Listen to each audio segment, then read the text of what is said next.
Now, coming back to prepare yourself. See, uh, now you guys are, some of you people have taken already some ACCA exams.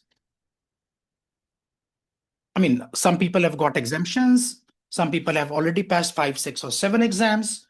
It is quite known that most ACCA exams have 50% pass rates.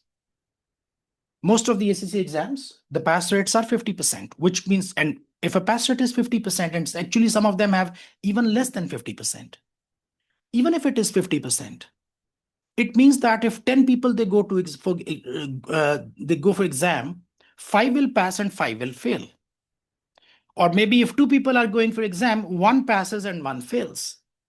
Now that's actually a very risky proposition, that every other person is failing the exam. Let's put it in this word: every other person is failing an exam. 100 people they go, 50 will pass, 50 will fail.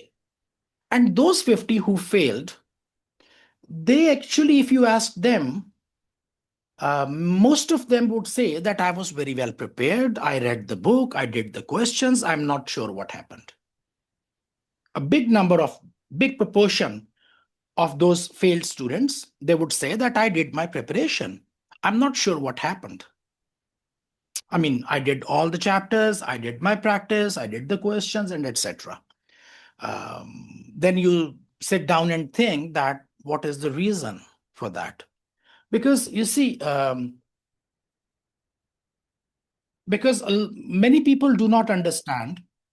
And this I'm why I'm telling you that this approach will apply in this paper, which is FM, and this will apply in all other papers, whether you are doing other papers from ACCA, or maybe you are doing some other qualification, maybe CMA, or CFA, whatever you do. You should understand that learning is different from exam preparation. These are two different things. So I've got 70 hours of video lectures and question videos for this particular subject. You have watched all 70 hours of my video lectures. So are you prepared for exam? Answer is no.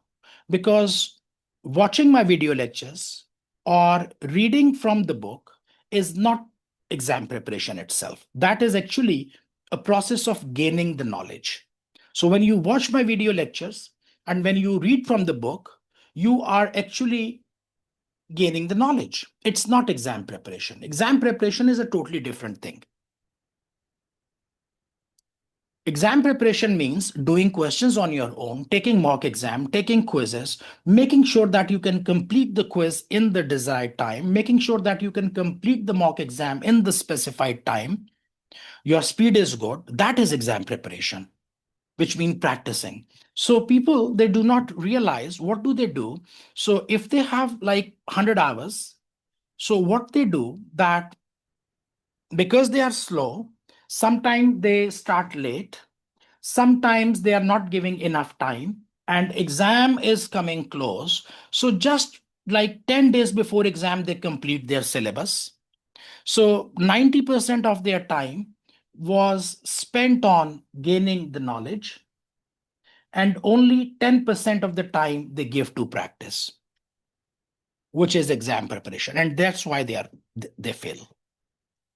Because you should be spending so this is an out of proportion attention. So if I ask someone 10 days before exam, what are you doing? Oh, sir, I'm working very hard. I'm preparing for exam. Okay, what are you doing? I'm watching your video lectures. I say, congratulations, you are going to fail. If you are watching my video lecture 10 days before exam, you are going to fail because you have not started your preparation yet. You are still stuck on stage 1, which was, acquisition of knowledge. Actually, it's application of knowledge, which should be equally important. So anyways, you have to prepare yourself doing lecture videos, question videos, tutor slides, detailed notes. These are included. Engage yourself, make a study plan, remain active in the WhatsApp group, do online assignments, attend our live sessions, and get benefit from the tutor support. Anytime you feel, now this is actually one important point. Because you people will be part of the group. So I know that sometimes students they feel shy in asking a question in the group. So they say, oh, should I ask this question or not? Maybe there are other people in the group. What somebody will think? It's a very fundamental question. Maybe I will look stupid if I ask this question. Please don't think like this, because you all are feeling shy from each other. So I feel shy that I should not ask this question. The person sitting my side, he also wanted to ask the same question. So I am feeling embarrassed, he is feeling embarrassed, they are feeling embarrassed, everybody is silent because nobody wants to speak. But actually they all wanted to ask the same question. And one thing is for sure, that you do not know the subject. When you join Vertex, when you paid the fee, when you get enrolled into the course, you admitted one thing, you put one your signatures that I do not know this subject and I want to learn from you. That's why you are sitting here.